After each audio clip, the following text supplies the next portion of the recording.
여러분 잘 아시는 영국의 유명한 이 침례교 설교자인 스펄전 목사님께서요, 오늘 본문과 동일한 이 7장 13절 말씀을 설교하시면서 이 다음과 같은 시를 한번 인용하신 적이 있었습니다. 그래서 제가 한번 이 시를 그대로 한번 읽어드리도록 하겠습니다. 철학자들이 산들을 측량해 보았고 대양과 나라들과 왕들의 깊이를 재었으며 단장을 짓고서 하늘에까지 닿아보고 샘들의 근원까지 거슬러 올라가 보았도다. 그러나 잴 수 없이 크고 광대한 것 두 가지가 있으니 그것들을 측량하는 일이 너무 중요하지만 이를 측량할 리가 아무도 없도다. 이 두 가지는 바로 사랑과 죄라. 여러분 어떠십니까? 이 시에 동의가 되십니까? 대부분의 분들이 이 사랑이 그 선한 면에 있어서 한량없이 깊다라는 사실에 대해서 쉽게 동의하실 겁니다. 특별히 우리가 하나님의 사랑을 생각해 보면 이 사실을 우리가 쉽게 이해할 수가 있습니다. 그러나 많은 분들이, 아니 대부분의 분들이 우리 안에 거하는 죄가 그 악함에 있어서 측량할 수 없이 크다는 사실을 잘 알지 못할 때가 많이 있습니다. 그러나 오늘 본문은 우리 안에 죄가 얼마나 크고 악한지를 우리에게 분명히 말씀해 주시고 알려주고 계십니다. 그 근거로 사도 바울은 13절에서 죄가 죄로 드러나기 위하여 라고 말씀하고 계시죠. 죄가 죄로 드러나기 위하여 라고 그렇게 말씀하시고 나서 그 다음에 아주 놀라운 표현을 사용하시는데, 죄가 명령을 통해 넘치도록 죄로 충만하게 하려 함이니라. 죄가 명령을 통해서 죄가 넘치도록 죄로 충만하게 하려 함이로다. 이렇게 그렇게 지금 그 사실을 표현하고 계십니다. 그래서 저는 오늘 여러분들과 함께 죄가 어떤 면에서 우리의 생각 이상으로 크고 악한지 그 이유를 잠깐 살펴보는 시간을 갖기를 원합니다. 제가 우리의 죄가 우리의 생각 이상으로 크고 악한 이 첫 번째 이유는, 죄는 선한 것마저도 사용하여서 우리를 죽이려고 하기 때문에 그렇습니다. 죄는 하나님의 선하고 거룩한 율법조차도 우리를 죽이는 일에 이용하고 있습니다.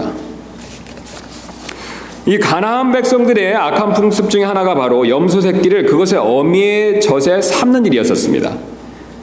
그래서 성경은 출애굽기 23장 19절, 또 34장 26절, 신명기 14장 21절에서 무려 3번에 걸쳐서 이런 풍습을 금지하고 있습니다.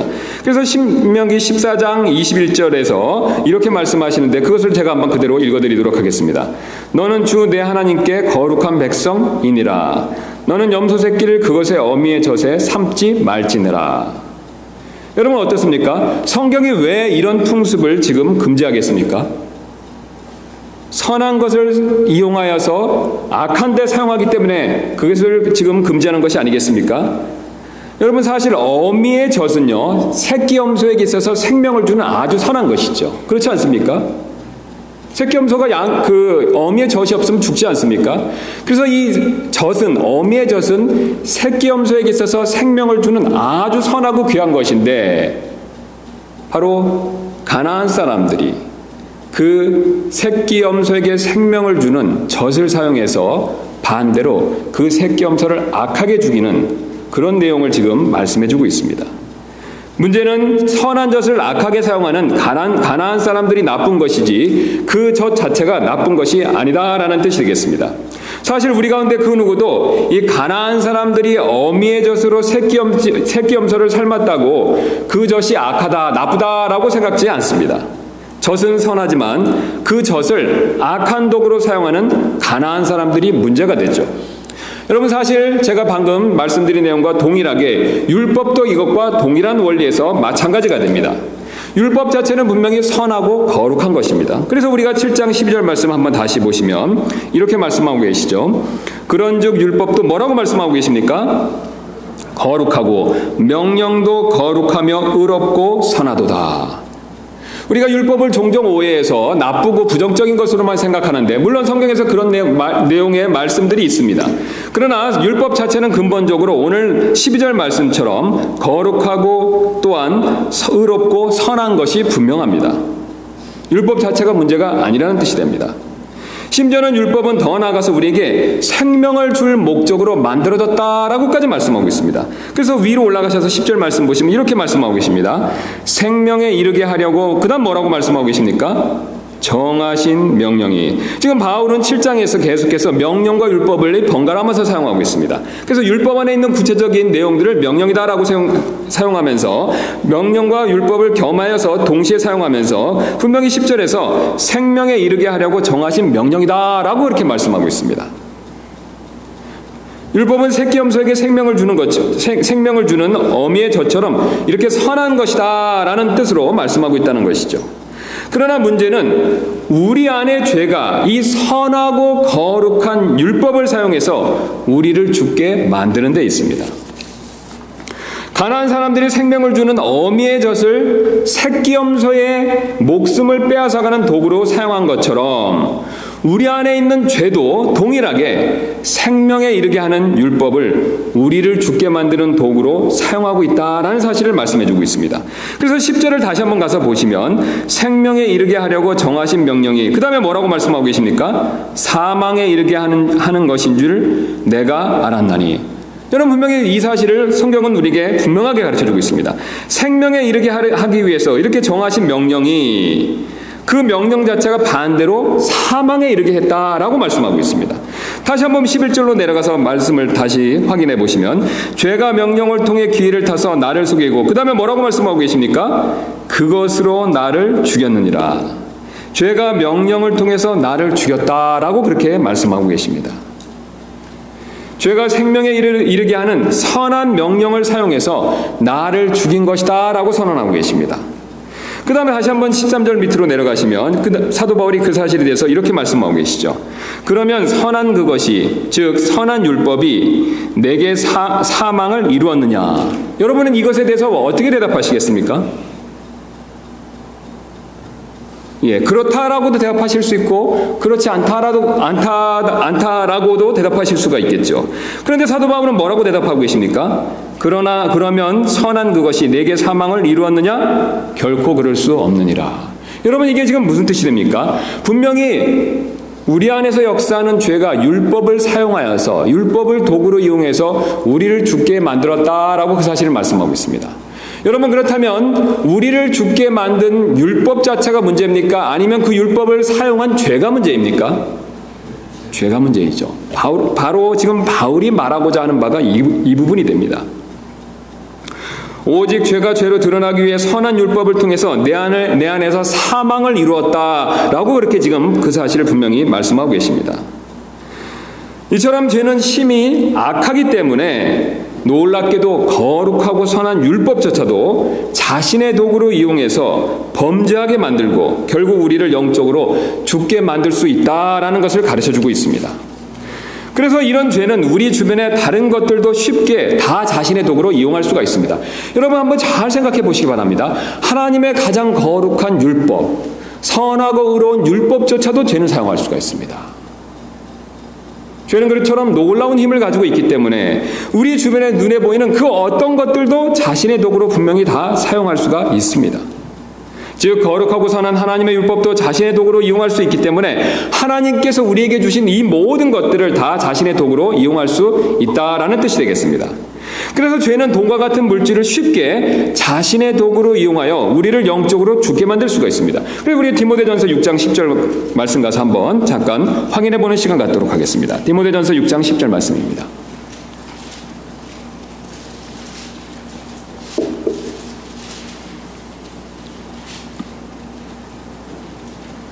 우리 다 찾으신 줄 믿고 제가 받들어 읽도록 하겠습니다. 돈을 사랑함이 모든 악의 뿌리이니 어떤 자들이 돈을 탐내다가 믿음에서 떠나 잘못하고 많은 고통으로 자기를 찔러 꿰뚫었도다. 여러분, 이 본문 말씀을 한번 유심히 보실 필요가 있습니다. 지금 무엇이 문제다, 무엇이 악의 뿌리다 라고 말씀하고 계십니까? 돈 자체가 아니지요. 사실 돈 자체는 선한 것입니다. 여러분, 돈 자체가 왜 선한 것입니까? 하나님께서 사람에게 주신, 우리에게 주신 지혜를 써서 그 지혜를 통해서 우리가 돈을 만들어서 사용하는 것이지 않습니까? 돈을 만들 지혜를 마귀가 준 것이 아니죠. 하나님께서 주신 것이 맞습니다. 그래서 돈 자체는 분명히 선한 것이지만 오늘 디모데전서 6장 10절이 말씀하는 것처럼 바로 돈을 사랑하는 것이 모든 악의 뿌리가 된다라고 말씀하고 계시죠. 문제는 바로 우리 안에서 역사하는 죄가 이 돈을 사랑하게 만들어서 모든 악의 뿌리처럼 그렇게 이용하기 때문에 문제가 된다라고 말씀하고 계십니다. 즉 죄가 돈을 하나님보다 더 사랑하게 만들어서 결국은 디모데전서 6장 10절에서 말씀하시는 것처럼 믿음에서 떠나 잘못하고 많은 고통으로 자기를 찔러 꿰뚫게 그렇게 만들기 때문에 문제다라고 말씀하고 있습니다. 또한 우리 주변에 보이는 또 다른 것들을 생각해 볼 수가 있습니다. 우리에게 가장 생명을 낳는 일에 있어서 귀중한 성과 또 우리가 매일 먹고 사는데 필요한 음식 역시 마찬가지가 됩니다. 어떤 사람들은 성이 나쁘고 또 어떤 사람들은 고기와 같은 특정 음식이 나쁘다라고 생각할 수도 있습니다. 그러나 하나님께서는 성이나 음식 역시 하나님께서 주신 선한 것이기 때문에 그것 자체로서는 문제가 없다라고 그렇게 그 사실을 알려주고 계십니다. 그래서 좀 앞으로 다시 한번 가시면 디모데전서 4장 2절부터 3절 말씀을 가서 한번 확인해 보도록 하겠습니다. 바로 앞쪽에 있는데 4장 2절부터 3절이 되겠습니다. 그래서 제가 한번 받들어 읽도록 하겠습니다. 이들이 혼인을 금하고 그 어떤 사람들이 이제 혼인을 금하고 음식물을 상갈하고 명령할 터이나 음식물은 하나님께서 창조하사 진리를 믿고 아는 자들이 감사함으로 받게 하셨느니라. 그 다음 구절을 유심히 보실 필요가 있습니다. 하나님의 모든 창조물은 선하고 감사함으로 받으면 거부할 것이 하나도 없나니. 여러분 하나님께서 이 만물을 선하게 만드신 것을 믿으십니까? 예, 이 만물 자체가 문제가 있는 것이 아니죠. 문제는 바로 우리 안에서 역사하는 죄, 그 문제가 있습니다. 우리 안에 죄가 문제가 돼서 성을 이용해서 타락하게 만들어 결국은 우리를 망하게 만들고 있습니다. 우리가 잘 아시는 창세기 19장에 나와 있는 소돔과 고모라는 바로 그 대표적인 예가 되겠지요. 또한 죄가 음식을 이용해서 탐식하게 만들어서 결국 건강과 여러 가지 문제를 일으킨다라는 것을 우리는 이미 경험적으로 잘 알고 있습니다. 심지어는 우리가 지난번에 살펴본 것처럼 죄가 우리 가운데 우리가 주님의 죽으심과 부활을 기념하는 이 만찬조차도 이용할 수 있다라는 사실을 살펴본 적이 있었습니다. 그래서 고린도 교회는 자신의 안에서 역사하는 죄로 인해서 음식에 대한 탐심으로 인해서 주님의 만찬을 더럽힌 일이 있었다라는 것을 우리가 과거에 살펴본 적이 있었습니다. 게다가 죄는 여기서 멈추는 것이 아니라 내 밖에서 어떤 것들을 사용해서 자신의 도구로 사용할 수 있는 것뿐만 아니라 내 안에 있는 모든 것도 쉽게 다 그것을 자신의 도구로 이용하고 사용할 수가 있습니다. 그래서 죄는 내가 가진 능력을 언제든지 자신의 도구로 이용할 수가 있습니다. 쉬운 예로 내가 어떤 좋은 능력을 가지고 있으면 죄는 이것을 이용해서 나를 쉽게 교만하게 그렇게 만들 수가 있습니다. 아주 쉬운 예로 우리가 어떤 분이 머리가 좋다라고 한번 생각해 보시기 바랍니다. 죄는 그것을 가만두지 않고 그것을 이용해서 금방 그 사람을 교만하게 그렇게 만들 수가 있습니다. 그러나 죄에게 속아 하나님 앞에서 교만하게 되어진 자는 결국 망할 수밖에 없습니다. 잠언 16장 18절은 이 사실에 대해서 다음과 같이 말씀하십니다. 멸망에 앞서 교만이 나가며 넘어짐에 앞서 거만한 영이 있느니라. 죄는 이처럼 우리의 내적 능력을 자신의 도구로 사용해서 우리를 죽게 그렇게 분명히 만들 수가 있습니다. 또 반대로 죄는 내가 가진 능력이 별로 없으면 이것을 이용해서 열등감을 갖게 해서 그렇게 또한 우리를 어렵게 만들 수가 있습니다. 게다가 죄는 여기서만 멈추는 것이 아니라 내 성격조차도 쉽게 이용하고 사용할 수가 있습니다. 그래서 내 성격이 급하면 죄는 내 성격을 더욱더 급하게 만들어서 쉽게 화를 내고 다른 사람과 자주 부딪히게 그렇게 만들 수가 있습니다. 또한 내 성격이 반대로 느긋하면 죄는 더 느긋하게 내 성격을 만들어서 쉽게 나태해져서 게으름에 빠져서 여러 가지 문제를 일으킬 수 있게 그렇게 우리를 만들 수가 있습니다. 반대로도 내 성격이 너무 꼼꼼하면 죄는 더 그것을 더욱더 꼼꼼하게 만들어서 결벽증의 문제를 또한 일으킬 수가 있습니다. 또 반대로 내 성격이 나서는 것을 좋아하면 죄는 더욱더 나서게 만들어서 다른 사람들이 볼 때 불편하게 그렇게 만들 수가 있습니다. 또한 죄는 내 성격이 일을 벌리기를 좋아하면 죄는 그것을 일을 더 벌리게 만들어서 다른 사람들이 뒷감당하느라고 피곤하게 힘들게 그렇게 만들 수도 있습니다. 반대로 또 내 성격의 고집이 너무 세면 죄는 고집을 더 세게 만들어서 일명 황소고집이다라고 그런 별명을 갖게 그렇게 만들 수도 있습니다. 여러분 중에 어떤 분은 지금 제가 드리는 말씀을 듣고 저 들으라고 하시는 말씀이 아닙니까? 라고 생각하실지도 모르겠습니다. 심지어는 어떤 분은 표적설교다라고 생각하실지도 모르겠습니다. 부분적으로 표적설교가 맞습니다. 그러나 지금 제 표적은 여러분 각각의 개개인이 아닙니다. 바로 여러분 안에서, 여러분의 속에서 역사하는 죄가 저의 표적이 됩니다. 여러분의 지금 성격을 지적하는 것이 아닙니다. 여러분의 성격을 이용하는 죄를 지금 지적하고 있을 뿐입니다. 여러분, 제가 한 가지 질문을 드리겠습니다. 여러분이 가지고 계신 그런 성격 자체가, 그것 자체가 죄입니까? 아니지요. 여러분, 그런 성격 자체를 누가 주셨습니까? 하나님이 주셨죠. 여러분 자체가, 여러분 자신이 부모님의, 어머님의 태에서 태어날 때 그것을 정해서 태어난 것이 아니라 하나님께서 그 성격 자체를 주셨습니다. 여러분의 각각의 성격 자체는 문제가 없습니다. 그러나 불행하게도, 안타깝게도 여러분 안에, 저 안에서 역사하는 죄가 우리의 성격을 사용할 때, 잘못된 방향으로 그것을 이끌 때 문제가 된다라는 사실을 우리에게 말씀해주고 있습니다. 바로 문제는 우리 안에서 역사하는 죄입니다. 성격이 문제가 아니라 바로 죄가 문제가 됩니다. 죄가 우리의 성격을 이용해서 범죄하게 만들기 때문에 죄 자체가 문제가 됩니다. 그러므로 우리는 죄가 우리의 모든 것을 이용할 수 있다라는 사실을 깨닫고 그것에 대해서 조심할 필요가 반드시 있습니다. 특히 죄가 우리의 성격을 이용하지 못하도록 항상 조심할 필요가 반드시 있습니다. 그러기 위해서는 우리는 성령의 인도하심을 받을 필요가 반드시 있습니다. 그래야 성령님께서 우리의 성품을 이용하여서 바로 성령의 열매를 넘치도록 맺으실 수 있기 때문에 그렇습니다. 여러분 정말로 이 사실을 믿으십니까? 주님은 우리가 가진 것을 사용하십니다. 주님은 자신이 우리를 지으실 때 주셨던 우리의 성품, 그것을 사용하십니다. 여러분, 주님이 주신 우리의 귀한 성품을 죄에게 내주어서는 안 됩니다. 죄가 이용하도록 내버려 두어서는 안 됩니다. 오히려 성령님께 철저히 의지함으로 성령님께서 우리의 성품을 사용하셔서 성령의 열매를 넘치도록 맺을 수 있도록 그렇게 우리 자신을 주님께 양보할 필요가 있습니다. 죄가 우리의 생각 이상으로 크고 악한 두 번째 이유를 한번 생각해 보도록 하겠습니다. 이 두 번째 이유는 바로 죄는 속임수까지 사용하여 우리를 죽이려고 하기 때문에 그렇습니다. 성경에서 말하는 죄의 정의는 아주 간단합니다. 바로 하나님을 대적하는 것이죠. 영어로는 아주 간단합니다. Sin is against God입니다. 하나님을 대적하는 것의 가장 기본이 바로 죄가 되지요. 그래서 죄는 진리이신 하나님을 반대하기 때문에 항상 기만적이며 거짓된다라고 성경이 그 사실을 우리에게 분명히 말씀하고 계십니다. 즉 죄는 속이고 기만하는 일에 능하다라는 사실을 우리에게 가르쳐주고 있습니다. 그 근거로 11절 말씀 다시 한번 우리가 확인해 보도록 하겠습니다. 11절 말씀입니다. 죄가 명령을 통해 기회를 타서 그 다음에 뭐라고 말씀하고 계십니까? 나를 속이고 그것으로 나를 죽였느니라.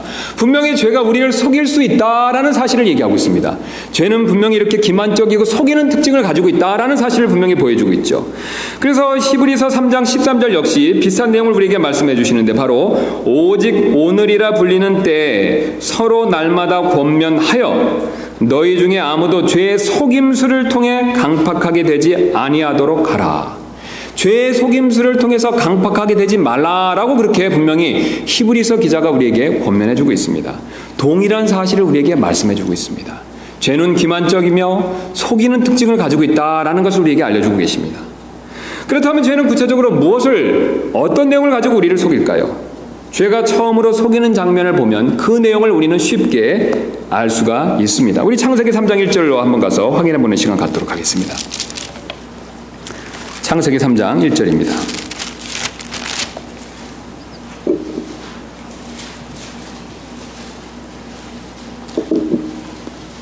우리가 잘 아시는 내용이 되는데 창세기 3장 1절은 이렇게 말씀하고 계십니다. 이제 뱀은 주 하나님께서 만드신 들의 어떤 짐승보다 더 간교하더라.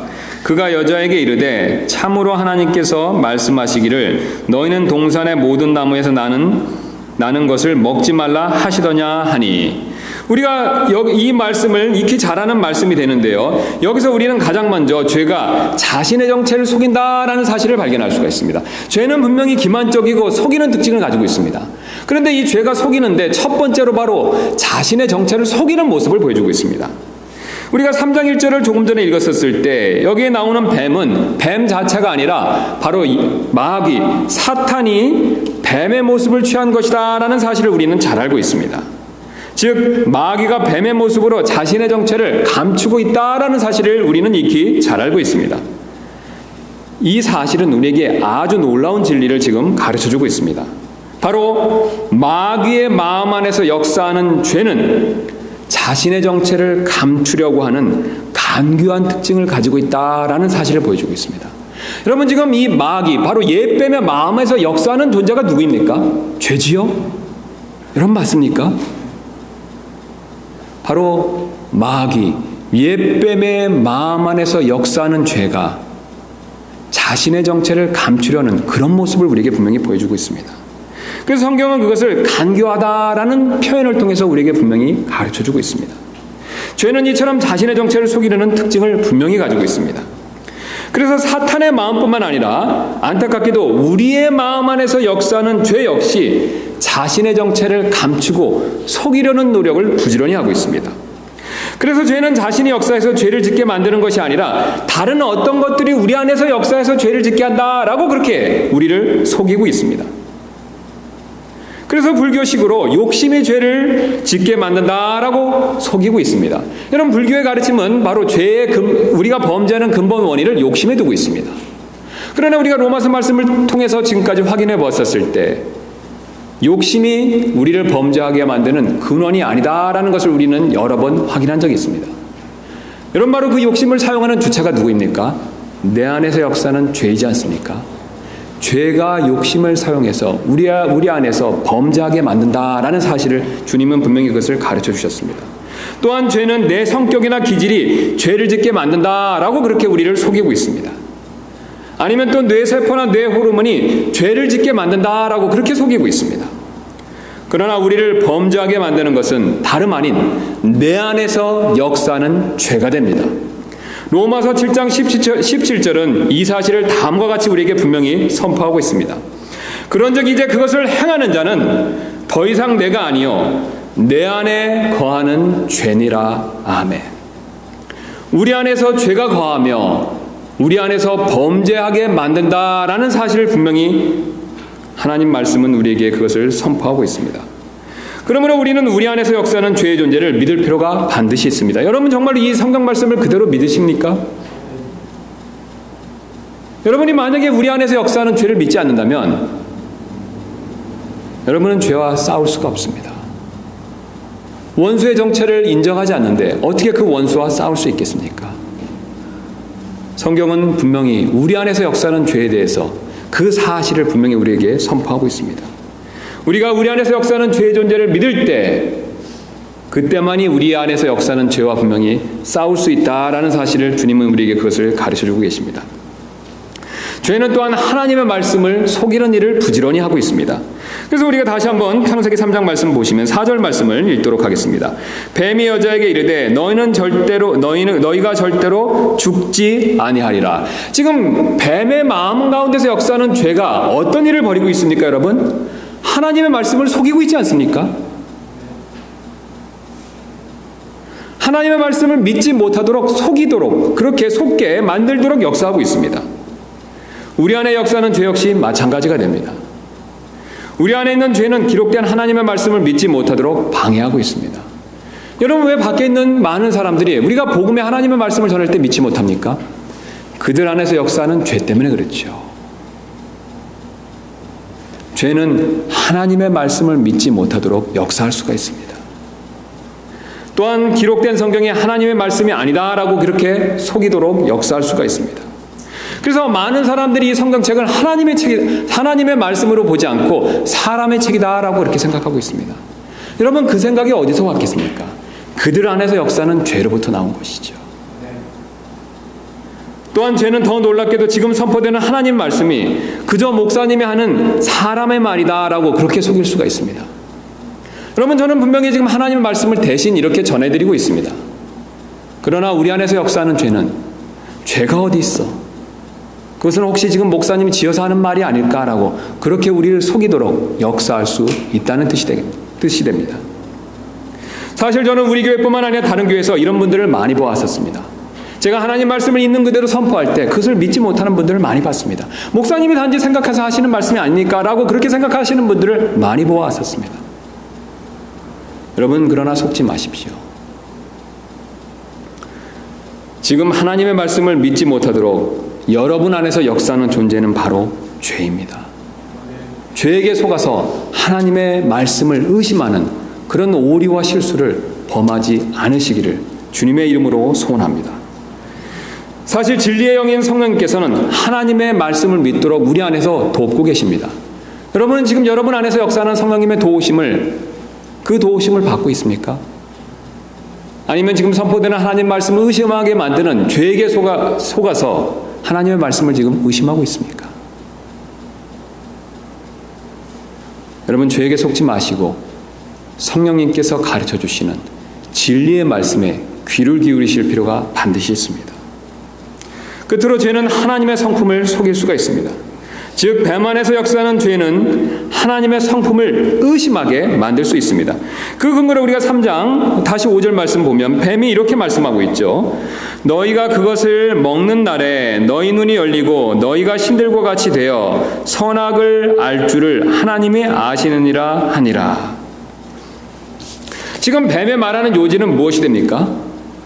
하나님께서 어떤 딴 생각이 있어서 이것을 먹지 못하게 하고 있는 것이 아니냐라는 그런 의심을 주고 있지 않습니까? 사실 하나님께서 섭리 가운데서 어떤 뜻과 큰 목적이 있으셔서 이 선악을 알게 하는 지식의 열매를 먹지 못하게 하셨습니다. 그래서 우리 그 섭리에 대해서는 우리가 하늘에 가서 분명히 모든 것을 알게 되겠지요. 그러나 이 땅에서 우리가 분명히 한 가지 알 수 있는 것이 있습니다.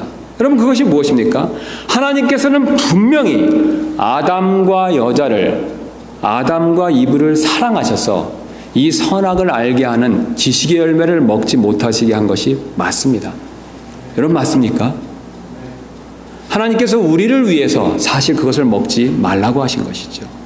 하나님께서 왜 그것을 먹지 말라고 하셨겠습니까? 우리에 대한 사랑 때문이지 않겠습니까? 사실 하나님께서는 그들을 사랑하셔서 죽지 않게 하시기 위해서 그런 명령을 내리신 것이죠. 그러나 죄는 그런 하나님의 사랑을 의심하게 만들었고 결국은 그들은 죄에게 속아 하나님의 명령을 어기고 이 지식의 열매를 먹게 되었습니다. 여러분, 사실 우리 안에 역사는 죄 역시 마찬가지가 됩니다. 여러분, 우리의 삶의 어려움과 고난이 찾아오면 죄는 즉시로 활동합니다. 바로 하나님의 우리에 대한 사랑을 의심하게 만들 수가 있습니다. 여러분, 정말 어려움과 고난을 겪으시면 여러분 마음속에 가장 첫 번째 드는 생각이 어떤 생각이 드십니까? 하나님의 사랑에 대한 것을 의심하지 않습니까? 여러분, 바로 죄가 그렇게 역사할 수가 있습니다. 우리 안에 있는 죄는 하나님의 성품, 특별히 하나님의 사랑에 대해서 의심하게 분명히 만들 수가 있습니다. 죄는 또한 지금 당장 어려움이 있지만 하나님께서 반드시 합력하여 선을 이루실 수 있다라는 하나님의 신실하심을 또한 의심하게 만들 수가 있습니다. 여러분, 사실 우리가 어려운 일을 겪어서가 문제가 아니죠. 물론 어려운 일 자체도 문제가 됩니다만 하나님께서 이 일을 통해서 과연 합력하여 선을 이루실 것인가? 하나님의 신실하심에 대해서 사실 죄는 의심하게 만들 때가 많이 있습니다. 우리가 죄에 속아 하나님의 신실하심에 대해서 의심할 때 사실 우리는 깊은 시험에 빠질 수밖에 없습니다. 죄는 또한 하나님께서 우리의 어떠한 고난과 어려움 가운데서도 하나님 그분 자신이 우리를 건져내실 수 있다라는 하나님의 능력을 의심하게 만들 수가 있습니다. 그래서 우리가 이런 의심에 빠진다면 낙담하고 좌절하여서 기도하지 못할 수밖에 없습니다. 그러나 여러분, 부디 속지 마시기 바랍니다. 우리 하나님의 사랑에는 변함이 없습니다. 우리 하나님의 신실하심에는 바뀜이 없습니다. 우리 하나님의 능력은 언제나 한결같이 무한하십니다. 주님은 이 사실을 그 무엇보다도 그리스도의 십자가와 부활을 통해서 그것을 우리에게 분명히 입증해 주셨습니다. 사실 하나님께서 자신의 사랑과 자신의 신실하심과 자신의 무한한 능력을 십자가보다 우리에게 더 확실하게 입증해 주신 것은 없습니다. 여러분, 한번 십자가를 깊이 한번 묵상해 보시기 바랍니다. 십자가를 통해서 우리는 하나님의 사랑이, 우리에 대한 그 사랑이 얼마나 큰가라는 것을, 우리는 그것을 너무나도 쉽게 발견할 수가 있습니다. 우리가 죄인이었을 때 우리를 사랑해서 아들을 죽게 하신 그 십자가, 우리가 그것을 생각한다면 하나님의 사랑에 대해서 우리는 감히 의심할 수가 없습니다. 또한 그리스도의 십자가는 한 번 의롭다 여김받은 자는 영원히 의롭다 여김받는다는 하나님의 신실하심을, 그 하나님의 신실하심의 약속을 우리에게 분명히 증거해 주고 있습니다. 여러분, 어떻습니까? 우리는 한 번 의롭다 여김받으면 어떻습니까? 내일뿐만 아니라 하늘에 갔을 뿐만 아니라 영원토록 의롭게 여김받은 것이 맞다라고 하나님께서는 그 놀라운 사실을 우리에게 약속해 주고 계십니다.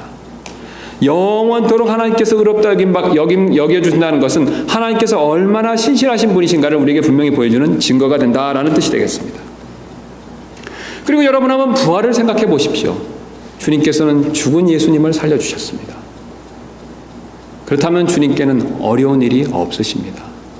우리 인생에서 가장 큰 어려움이 죽음의 문제인데 주님께서는 죽음의 문제도 해결해 주실 수 있다라면 사실 우리 인생의 그 어떤 어려움도 분명히 해결해 주실 수 있다라는 것을 우리는 확실하게 믿을 수가 있습니다. 그러므로 우리 안에서 역사는 죄의 시험과 유혹이 올 때마다 그리스도의 십자가와 부활을 깊이 묵상할 필요가 우리는 반드시 있습니다. 그러면 우리 안에 계신 그리스도께서 성령을 통해서 우리에게 승리를 반드시 주실 것입니다. 우리를 위해 죽으시고 부활하신 그분만이 사실 능히 우리를 죄의 시험과 유혹으로부터 구출해 주실 수가 있습니다. 여러분, 정말로 이 사실을 믿으십니까? 우리 예수님을 한번 생각해 보시기 바랍니다. 그분만이 죄의 시험과 유혹을 이기신 분이십니다. 그분은 십자가를 통해서 그것에 대한 확실한 증거를 우리에게 분명히 보여주셨습니다.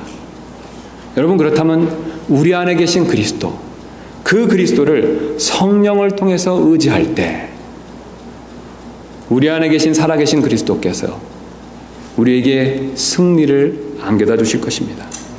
사도 바울은 자신의 이런 경험을 다음과 같이 고백한 적이 있습니다. 로마서 7장 22절부터 25절에서 그는 이렇게 고백하고 있습니다.